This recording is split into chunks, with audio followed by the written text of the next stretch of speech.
बटनों पे बैठ के जा रहे, कहाँ ये सब जा रहे हैं? बोले बस तेरे बाबू के घर जा रहे। बोले हमरे बाबू के घर का काम बा? बोले यज्ञ हो रहा है। बोले तो क्यों हम भी जाएं? बोले नहीं, हमको नहीं बुलाया गया। क्यों? कहा हमको अपमानित करने का प्रयास है, शिव जी को आसन ही नहीं दिया। हाँ, इसलिए कहा कि जहाँ भैया पति का अपमान होता हो, पतिव्रता स्त्री को तो जाना भी नहीं थे, पति के बारे में बुरी बात श्रवण न करे। पति पत्नी दोनों के लिए सूत्र है, अपनी पत्नी की बुराई मत सुनो, नहीं घर में क्लेश होगा। दोनों एक दूसरे से प्रेम करिए। क्यों? समय हमेशा न मिलेगा। ये जो आज हमको ईश्वर ने अवसर दिया है ये हमेशा नहीं होगा, इसलिए जो जब तक मिला है खूब आदर करिए, खूब प्रेम करिए। माँ भी यही शिक्षा देती है कि बेटिया करिहा इतना प्यार, इतना प्रेम करना बेटी ससुराल में जाके कि तोहरे बिन लागे अंधियार। तू घर से जाए तो घर में अंधेरा अंधेरा से लगने लगे, और सुनल जाए तो हर बड़ाई, तो जेरा जाए तब फुलाए। तेरी बड़ाई सुन, जब हम कभी फोन लगाए बोले तुहार बिटिया तो घरे के एकदम स्वर्ग बना दी, सुन के तो मेरी छाती गदगद हो जाए। ऐसा ऐसा कर्म करना बेटी, ये हमारे यहाँ की शिक्षा रही है। यही सिखा के माँ भेजती, कुछ भी हो जाए इधर मत आना, भले मार सुना गाली सुना जौन हुए वहीं रह, वही तुहार घर हो। ये शिक्षा पहले देते थे, आजकल तो अलग चल रहा है डिपार्टमेंट, क्योंकि हम भी झेल रहे थे तो अनुभव नया आ रहा है। आजकल तो नया सिस्टम है कि कुछ बोले तो बता रहा, कल से लेके फायर ब्रिगेड लेके आएंगे घरे में। तो ये शिक्षा रही। और तोहरे कारण घर बटाई तो समझा जियत ना बमाई। माँ यही सिखाती थी, तेरे कारण घर टूटे, अगर बाप बेटे में विद्रोह होने लगे तो समझ जाना कि आज से तेरी माँ मर गई।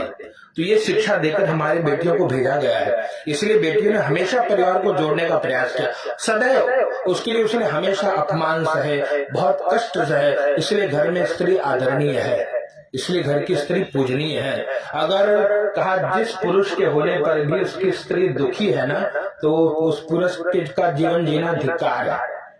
वो प्रयास करे कि अपनी पत्नी को सदैव सजा बजा कर रखे, अपने घर की लक्ष्मी को लक्ष्मी बनाकर रखे, घर में चकाचक आनंद होगा। इसलिए ये कथा का यही सूत्र है कि हम प्रयास करें कि हम एक दूसरे के बनकर रहें और धर्म पूर्वक जीवन। ये कथा क्यों सुनी जाती है? ताकि जीवन में धर्म आवे। हमारे जीवन में धर्म है नहीं, हम लोग धर्म का आडंबर करते हैं, दिखा देते हैं, कभी चंदन लगा दिया। आजकल पंडित जी की भी यही व्यवस्था है। पंडित जी भी देखो पूजा पाठ है तो धोती भले पहने हैं, और जहाँ पंडिताई समाप्त भाई तुरंत जींस चश्मा चढ़ाए और रोडे पे घूमर चालू। तो ऐसे पंडितों पे भी धिक्कार है, जिसको अपने संस्कृति पे भरोसा नहीं, जिसको अपने वेश जो पांडित्य कर्म करता हो सदैव को भरोसा होना चाहिए कि भैया जिसने भेजा है वो रोटी चढ़ाएगा।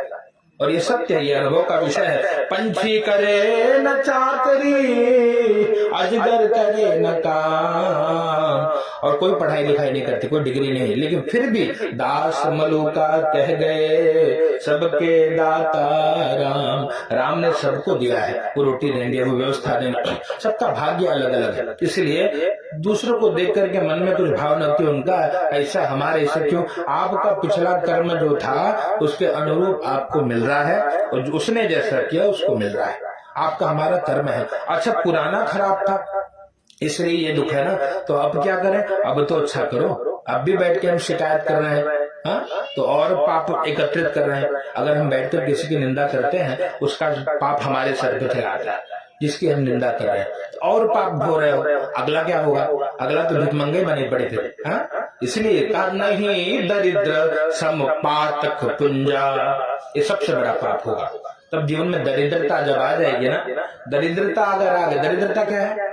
धनहीनता दरिद्रता नहीं है। धन होने के बाद भी धर्म न होना है दरिद्रता है। किसी को खिलाने के लिए 2 रुपये न निकले जेबा में है तो समझो कि बहुत दरिद्र है। दरिद्र समझ गया? दरिद्र मतलब गरीब नहीं, दरिद्र मतलब दरिद्र।